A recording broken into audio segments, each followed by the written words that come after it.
Bonjour Ariane. Bonjour Vanessa. Merci à toi de prendre ce temps pour échanger sur ton expérience. Alors au sein du programme qui à la base s'appelait Créatrice du changement, qu'aujourd'hui j'appelle leader ambitieux et engagé. Donc tu as vécu cette expérience, tu as intégré ce programme pendant plusieurs mois. Mais avant qu'on entre dans le vif du sujet, je voudrais simplement, Ariane, que dans un premier temps, tu te présentes. D'accord, merci beaucoup. Ariane, je suis coach et consultante en parentalité depuis peu, grâce à toi. Je suis belge, donc je vis en Belgique et j'ai un petit chien que j'adore. Et voilà, je vis en famille et de ma nouvelle vie, de mon nouveau métier qui vient d'apparaître grâce à toi. Ouais. Merci Ariane. Alors, justement, avant de rejoindre le programme Leader ambitieux et engagé, tu étais dans quelle situation? Perdu. Le premier mot qui me vient, c'est perdu, parce que j'ai vécu un gros burn-out qui m'a mené à une dépression assez sévère. Et donc, quand ça a été un peu mieux et que j'ai voulu retrouver de la stabilité, j'ai un peu couru dans tous les sens. L'image qui me vient, c'est un peu l'image du poulet sans tête qui court. Je ne savais pas quoi faire, donc j'étais vraiment perdue. J'étais vraiment impossible de m'ancrer et de me fixer sur quelque chose. C'est vraiment comme ça que je me sentais en tout cas. Ok, donc il y avait déjà une idée qui était présente, mais tu avais quand même besoin de la structurer.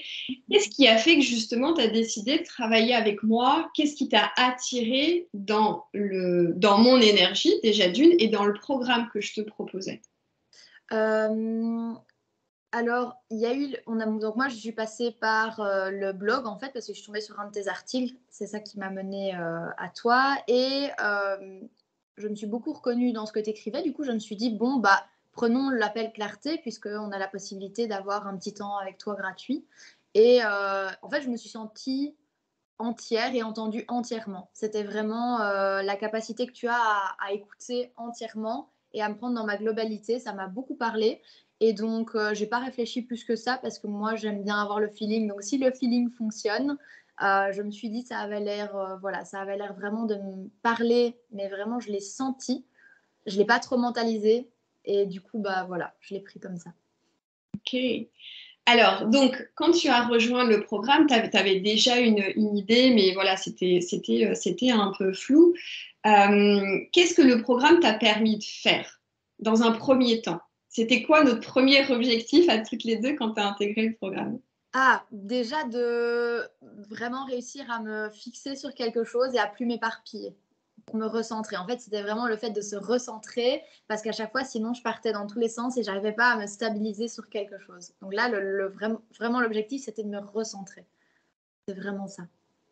Ok, et alors c'était quoi cette idée de projet sur lequel on a travaillé pour davantage le structurer? Mais ce qu'il y a, c'est qu'en fait, dans mon ancien travail, donc j'étais assistante sociale, surtout dans l'aide aux jeunes et aux familles. Donc moi, c'est vraiment ça qui me parle, c'est l'aide à la famille. Et en fait, j'avais vraiment été dégoûtée de ce travail et du coup, j'étais perdue et donc je me demandais si vraiment c'était fait pour moi. Mais derrière, je savais qu'au fond, c'est ça que j'aime et c'est vraiment ça qui me plaît et je me vois vraiment là-dedans. Et donc, il y avait quand même cette idée de pouvoir continuer à travailler avec les familles parce que c'est vraiment ça qui me parle. Et en fait, je voulais le mettre en place, mais je ne savais pas comment. J'étais vraiment, je ne savais pas comment faire parce que j'étais tellement dégoûtée des anciens emplois que j'avais eus dans le secteur que je n'avais pas idée qu'on pouvait créer soi-même en fait finalement son emploi de rêve. Et donc ouais, voilà, c'est resté depuis toujours en moi. Et donc ça, c'était le projet à faire émerger, c'est comment je pouvais utiliser ce que je voulais réellement, mais le mettre en place dans ma vie pour que ça puisse fonctionner en fait. C'était vraiment ça. Alors donc on a travaillé ensemble sur ça, donc déjà sur vérifier que ce projet était bien aligné avec qui tu es. Et ensuite, on a travaillé davantage sur ton modèle d'affaires. Quels sont aujourd'hui peut-être les trois bénéfices et résultats que tu tires de cette expérience? C'est vraiment au niveau de l'être, plus que sur le faire. En fait, c'est vraiment le fait d'être quelque chose. Donc, je me sens plus dans la clarté.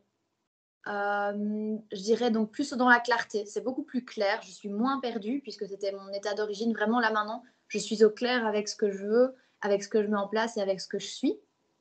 Je pense que j'ai aussi beaucoup gagné en conscience. Je fais les choses avec conscience. Je sais pourquoi je les fais. Et ça, c'est vraiment quelque chose d'hyper important. C'est vraiment travailler cette phase, et c'est ça qui m'a vraiment plu dans ton accompagnement, c'est prendre le temps de travailler cette phase de mais pourquoi je veux faire ça et est-ce que c'est vraiment ça et à quoi ça vient répondre en moi finalement. Pour que tout parte de nous, pour que le projet soit créé à partir de nous. Et ça, c'est hyper important, je trouve. Et donc, beaucoup plus de conscience de moi-même et de pourquoi je fais les choses. Et du coup, en découle de la confiance même. Donc, j'ai vraiment beaucoup plus confiance en moi et en le projet et en ce que je veux faire, en fait. Ok, Voilà. ouais, donc ça, c'est vraiment les bénéfices sur l'être. Et alors, du coup, avec quoi est-ce que tu repars du travail qu'on a fait ensemble d'un point de vue plus pratico-pratique? Sur quoi tu as travaillé et avec quoi est-ce que tu es reparti? Avec le business model et les masterclass que tu donnes qui sont quand même hyper intéressantes sur, par exemple, l'human design, qui sert beaucoup, je trouve, comme base aussi à pouvoir avancer. Ça m'a beaucoup parlé. Et alors, j'ai beaucoup de notions, beaucoup plus par rapport à la vente, par rapport à un peu plus du marketing digital aussi, comment fonctionner sur les réseaux, ne serait-ce que des outils pratiques en fait. Qu'est-ce qu'on utilise comme logiciel, comment on fait ça, savoir qu'il faut quand même se renseigner parce que dans tout le travail que tu proposes sur la clientèle cible, ne serait-ce que savoir quels médias utiliser, comment, etc. Donc ça, c'est hyper intéressant et ça, c'est des savoirs vraiment concrets et des outils concrets qu'on a à la fin et ça, c'est vraiment important, je trouve. Ok, super. Donc, aujourd'hui, tu es lancé, ça y est. Ouais. Qu'est-ce qu'on peut te souhaiter pour la suite, Ariane? Du succès. Et ça, je reste sur, je le dis à chaque fois, c'est du succès parce que je veux que ça fonctionne et je sais pourquoi je veux que ça fonctionne. Je veux pas forcément que ça fonctionne que pour moi, je veux que ça fonctionne pour moi parce qu'en fait, c'est important de se mettre en priorité, c'est important de se sentir bien et voilà, de penser à soi avant tout. Et ensuite, je veux que ça fonctionne parce que je sais que je peux apporter des choses aux gens et que les parents qui sont accompagnés dans mon coaching sont mieux après, je le sais. Je sais que j'ai les compétences pour le faire et donc je veux aussi apporter ça au monde. Et donc, le succès là-dedans, ça serait vraiment, vraiment chouette. Mhm. Si tu avais en face de toi une personne qui était dans la même situation que toi il y a quelques mois en arrière, complètement perdue, dans le flou, qui peut-être a les prémices ou l'ébauche d'un projet, mais qui peut-être se dit que ça va être compliqué ou que c'est pas possible, etc. Qu'est-ce que tu lui dirais à cette personne-là? Je lui dirais de surtout vivre les choses, premièrement, parce qu'on a tendance à un peu enfouir ou alors à être dans le déni ou à contourner. Et je pense que c'est pas la solution parce qu'il faut affronter ce qu'on ressent. Donc, je dirais d'abord de vivre les choses et alors de se faire accompagner, en fait. Moi, je trouve ça très important.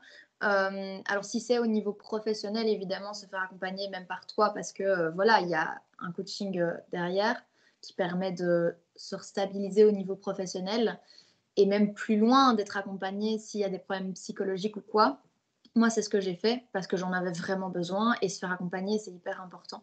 Donc vraiment, vivre la situation, vivre ce que l'on ressent, ne pas se mettre dans le déni et se faire accompagner, surtout. Ouais, ça c'est important et ça peut être souvent un point de blocage parce qu'on est souvent des personnes dans le contrôle, on se dit qu'on est autonome, qu'on est des grandes filles et qu'on peut y arriver, mais c'est vrai que sur certains sujets, c'est important. Et comme tu le dis très justement, ce qu'on peut traverser, ça demande aussi d'être accompagné et soutenu par des professionnels, tels des psychologues, des thérapeutes. Donc, c'est aussi important d'aller vers ces professionnels-là pour un mieux-être. Et bien évidemment, le coaching, lui, il est plus tourné vers l'avenir. Donc là, on va plus travailler sur l'atteinte de nos objectifs, sur la confiance en soi, etc. Et puis avec moi qui ai cette casquette avec l'accompagnement à la structuration du business model et lancer son entreprise, là, on va plus en profondeur dans le sens où on va à la recherche d'acquisition de nouvelles connaissances et de nouvelles compétences. Justement, donc ça va être la dernière question que je vais te poser, Ariane, et qui me vient en tête. Comment tu as réussi, toi, à clarifier un petit peu ce positionnement entre déjà le fait d'être salarié et de passer à entrepreneur? Tu vois, quels ont été peut-être les switches d'état d'esprit que tu as eu par rapport à ça et peut-être aussi les prises de conscience de, attends, je passe de salarié à entrepreneur? Euh, c'est un travail, je dirais. Il n'y a pas des gros chocs qui me sont arrivés d'un coup. Donc, comment moi je l'ai vécu, c'est pas j'ai pris des chocs en me disant waouh, c'est plus ça s'est mis petit à petit. Donc, vraiment, j'ai réalisé qu'en fait, ça ouvre des portes et j'ai dégagé les barrières. Parce que justement, l'esprit de salarié, moi, je n'avais que, même on dit fonctionnaire, moi, j'ai été formée pour être assistante sociale. Nous, en Belgique, je crois que 90% des emplois, ça doit être dans du public. C'est vraiment, on ne finit jamais par être entrepreneur avec ce métier. Et donc, on nous a jamais appris. Donc, moi, j'étais niveau zéro.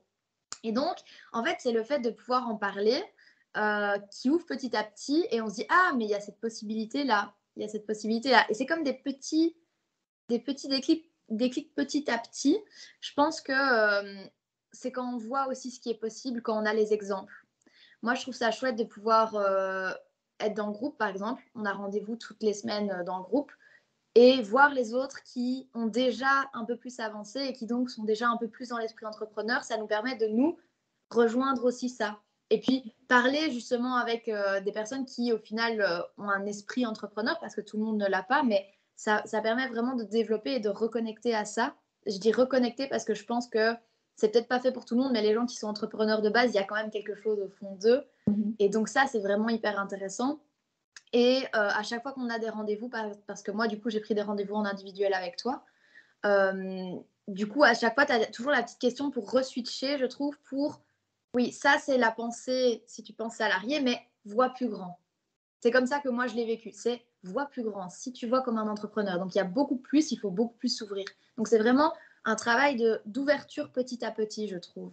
Et franchement, ça me réussit bien. Donc, moi, je suis très contente. Super. Merci beaucoup, Ariane, pour ton témoignage. Et puis je sais que la suite sera que faite de succès et de belles réussites. Eh ben, j'espère aussi. J'y crois. Merci à toi de me proposer voilà, de venir faire le petit témoignage. Et merci pour ce que tu m'as apporté dans le programme et avec ton accompagnement. Merci beaucoup, Ariane. Merci.